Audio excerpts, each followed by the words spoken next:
We're here in the Delavan Grider Community Center on the east side of Buffalo. I want to thank Candace Moppins, the Executive Director, and the members of the Board of Directors for hosting us today. Beloved community, as Mayor of the City of Buffalo, on behalf of the more than 278,000 residents of our city, I want to just extend our deepest and most heartfelt condolences to the family members of the victims of the vicious attack on our community. I want the family members to know that we love you, that we care about you, and collectively we are here to wrap our arms around you and to help lift you up during this very difficult time. This is a time of great pain and sorrow for all of us in the city of Buffalo. But we are trusting and leaning on God to get us through this dark and difficult time. We are very thankful that in the midst of this darkness, we have a president and First Lady who care deeply about our community and communities all across the country. President Joe Biden and First Lady Dr. Jill Biden are people with extraordinary compassion and empathy. They wanted to be here for this community. They wanted to help us with our process of healing. And we are so thankful that they are here with us during this challenging time. As mayor, it is my great honor and high privilege to introduce our President, Joe Biden, and First Lady, Dr. Jill Biden.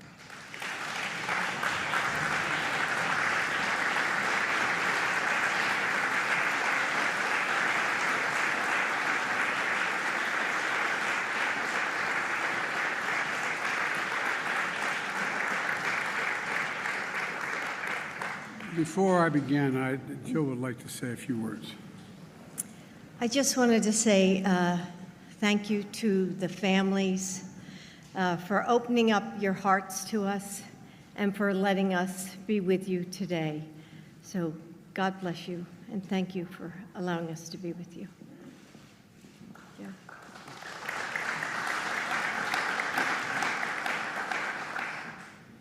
Majority Leader Schumer and Senator Gillibrand and Congressman Higgins. And Gov, thank you for taking my call when I called. And I'll never forget what she said. I said, I'd like to maybe come up if it's okay. She said, this is a big Scranton. Come. And I think you're doing a heck of a job. Thank you. Thank you for your heart as well as your head. And Mayor Brown, you've been wonderful. Thank you. And I know this is a lot of, when a vice presidential or a presidential chip shows up, there's all kinds of paraphernalia and people, and I know it's not easy. I want to thank your law enforcement officers for not just what they did in this crisis, but for accommodating us, and all the elected officials and law enforcement officers, first responders, and faith leaders that are here today. Jill and I have come to stand with you, and to the families, we've come to grieve with you. It's not the same, but we know a little bit what it's like to lose a piece of your soul. When you lose a son, a daughter, a husband, a wife, a mother, a father. The feeling of having that, as I said to some of you when we talked privately, you feel like there's a black hole in your chest you're being sucked into and you're suffocating, unable to breathe. That's what it felt like, at least to us, and I'm sure some version of that feels that way to you. The anger, the pain, the depth of a loss that's so profound. You know, we know it's hard to believe, and you're probably not going to believe it, but I can tell you now, from our personal experience and many others who we've met, the day's going to come, it will come, when your loved one brings a smile as you remember him or her. As you remember her, it's going to bring a smile to your lip before it brings a tear to your eye. It takes a while for that to happen. It takes a while. Might take more than a season. But our prayer for you is that that time comes sooner or later, but I promise you it will come. As a nation, I say to the families, we remember them. We've been reading about them. We visited the memorial where they show the love for them, and you've all shown by the supermarket.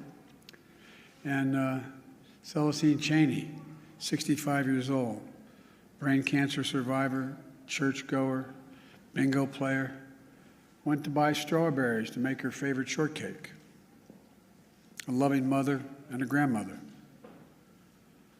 Roberta Drury, 32, beloved daughter and sister, moved back home to help take care of her brother after his bone marrow transplant. She went to buy groceries for dinner, the center of attention, who made everyone in the room laugh and smile when she walked in. Andre McNeil,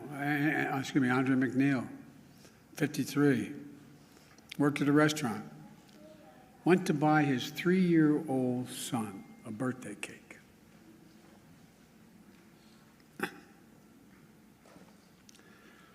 His son selling a birthday, asking, "Where's Daddy?" Catherine Massey, 72, a writer and an advocate, who dressed up in costumes at schools and cut the grass in the park and helped in local elections, the glue of the family and the community. Marcus Morrison, 52, school bus aide, went to buy snacks for a weekly movie night with the family, survived by his wife and 3 children and a stepdaughter, the center of their world. Hayward Patterson, 67, father, church deacon, fed the homeless at the soup kitchen, gave rides at the grocery store to neighbors who needed help, putting food in the trunk of others when he took his final breath. Aaron Solder, 55, retired Buffalo police officer for 3 decades. 3 decades. Loved electric cars. Hero who gave his life to save others on a Saturday afternoon. And had that man not been wearing that vest that he purchased, bulletproof vest, a lot of lives would have been saved. A beloved father and husband. Geraldine Talley, 62, expert banker and known for her warm, gentle personality, a friend to everybody, devoted mother and grandmother. Ruth Whitfield, 88, beloved wife, mother, grandmother, great-grandmother, sang in the church choir, a caretaker of her husband, bringing him clean clothes, cutting his hair, holding his hand every day she visited him in the nursing home. Heart as big as her head. Pearl Young, 77, a mother, grandmother, missionary of God, public school teacher, who also ran the local food pantry. Loved singing, dancing, and her family. And all 3 are injured. Zaire Goodman, 20, shot in the neck but fighting through it. Jennifer Warrington, 50, Christopher Braden, 55, both treated with injuries on a long road to recovery. Individual lives of love, service, and community that speaks to the bigger story of who we are as Americans. A great nation because we're good people. Jill and I bring you this message from deep in our nation's soul. In America, evil will not win, I promise you. Hate will not prevail, and white supremacy will not have the last word. For the evil did come to Buffalo. It's come to all too many places. Manifesting gunmen who massacred innocent people in the name of hateful and perverse ideology, rooted in fear and racism. It's taken so much. 10 lives cut short in a grocery store. 3 other wounded by a hate-filled individual who had driven 200 miles from Binghamton in that range to carry out a murderous, racist rampage that he would live stream to the world. What happened here is simple and straightforward: terrorism. Terrorism. Domestic terrorism. Violence inflicted in the service of hate and the vicious thirst for power that defines one group of people being inherently inferior to any other group. A hate that through the media and politics, the internet, has radicalized, angry, alienated, lost, and isolated individuals into falsely believing that they will be replaced, that's the word, replaced, by the other, by people who don't look like them, and who are therefore in a perverse ideology that they possess and being fed lesser beings. I and all of you reject the lie. I call on all Americans to reject the lie.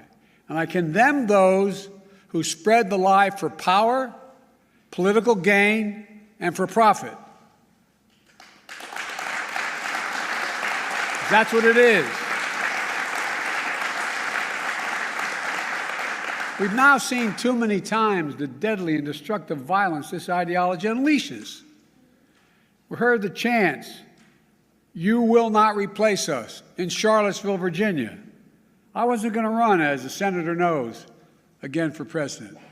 But when I saw those people coming out of the woods of the fields in Virginia, in Charlottesville, carrying torches, shouting, "You will not replace us," accompanied by white supremacists and carrying Nazi banners, that's when I said, no. No. And I, honest to God, those who know me, Chuck, you know, I wasn't going to run for certain. But I was going to be darned if I was going to let anyway. I'm going to get going. Look, we've seen the mass shootings in Charleston, South Carolina, El Paso, Texas, and Pittsburgh, last year in Atlanta, this week in Dallas, Texas, and now in Buffalo, New York. White supremacy is a poison. It's a poison running through it really is. Running through our body politic. And it's been allowed to fester and grow right in front of our eyes. No more. I mean, no more. We need to say as clearly and forcefully as we can that the ideology of white supremacy has no place in America. None.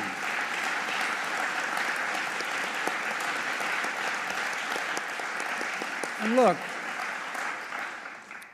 failure for us to not say that, failure in saying that, is going to be complicity. Silence is complicity.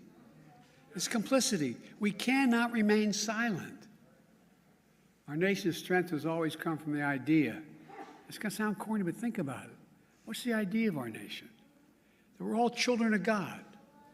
All life, liberty, our universal goods, gifts of God. We didn't get it from a government. We got it from because we exist.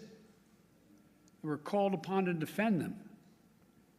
The venom of the haters and their weapons of war, the violence and the words and deeds that stalk our streets, our stores, our schools. This venom, this violence cannot be the story of our time. We cannot allow that to happen. Look, I'm not naive. I know tragedy will come again. It cannot be forever overcome. It cannot be fully understood either. But there are certain things we can do. We can keep assault weapons off our streets. We've done it before. I did it when we passed the crime bill last time, and violence went down, shootings went down. You can't prevent people from being radicalized to violence, but we can address the relentless exploitation of the internet to recruit and mobilize terrorism. We just need to have the courage to do that, to stand up. Look, the American experiment in democracy is in a danger like it hasn't been in my lifetime. It's in danger this hour. Hate and fear are being given too much oxygen by those who pretend to love America, but who don't understand America. To confront the ideology of hate requires caring about all people, not making distinctions. Reverend, the Scripture is seeing that we're all part of the divine. Love thy neighbor as thyself. That's the America I know, that Jill knows. And most deserve the most, look, we're the most multiracial, most dynamic nation in the history of the world. Now's the time for the people of all races, from every background, to speak up as a majority in America and reject white supremacy. These actions we've seen in these hate-filled attacks represent the views of a hate-filled minority. We can't allow them to distort America, the real America. We can't allow them to destroy the soul of the nation. As President of the United States, I travel the world all the time. And other nations ask me, heads of state in other countries, ask me, what's going on? What in God's name happened on January 6th? What happened in Buffalo? What happened? They'll ask. We have to refuse to live in a country where black people going about a weekly grocery shopping can be gunned down by weapons of war deployed in a racist cause. We have to refuse to live in a country where fear and lies are packaged for power and for profit. We must all enlist in this great cause of America. This is work that requires all of us, presidents, politicians, commentators, citizens. None of us can stay in the sidelines. We have to resolve that here in Buffalo, that from the tragedy, this tragedy will come hope and light and life. It has to. And that on our watch, the sacred cause of America will never bow, never break, never bend. And the American we love, the one we love, will endure. So to the families, from your pain, may we find purpose to live life worthy of the loved ones you lost. From a hymn based on the 91st Psalm that's sung in my church.